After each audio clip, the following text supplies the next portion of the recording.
ሰላም ፍቅር መትረፍረፍ ለሁላችን ይሁን። ውድ ቤተሰቦች እንዴት ናችሁ? ዛሬ በጣም አሪፍ በሆነ ቪዲዮ ተገናኝተናል። እስከ መጨረሻው ድረስ ተከታተሉ። የዓላማ ቁርጠኝነት። ዓላማን መወሰን የሁሉም ስኬት መነሻ ነጥብ ነው።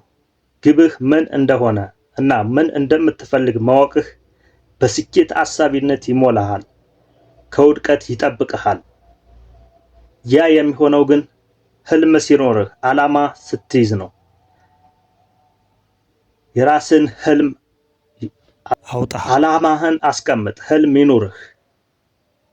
መቅዘፊያ እንደሌላት ኃይሏን እንደጨረሰች በባህር ላይ እንዳለች መርከብ አትሁን። በጭራሽ እንዲህ እንዲሆን አትፍቀድ። ምን እንደምትፈልግ አሁኑኑ ቁጭ ብለህ አስብና ወስን። ከዚያም ህልምህን ለማሳካት ጉዞ ጀምር።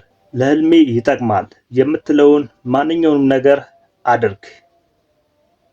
መስራት ካለብህ ስራ፣ መማር ካለብህ ተማር። ብቻ ለህልምህ ይጠቅማል፣ ይሄን ህልሜን ያሳካል የምትለው ማንኛውንም ነገር ከማድረግ ወደኋላ አትበል፣ አድርገው። ከዛ እሱን ለማግኘት ዛሬ ጉዞ ጀምር፣ አሁኑኑ አድርገው። ስኬታማ ሰዎች የራሳቸው መነሳሳት ይከተላሉ። ከመጀመራቸው በፊት ወዴት እንደሚሄዱ ያውቃሉ።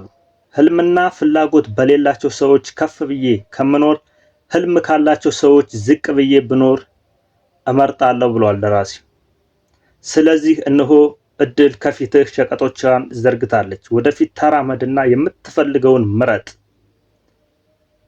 እቅድህን አውጣ፣ እቅድህን ወደ ተግባር ለውጠው፣ በጽናት ቀጥል።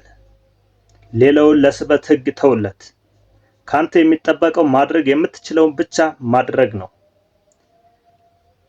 ማድረግ እየቻልክ ካላደረክ ኃላፊነቱን በራስ ትወስዳለህ።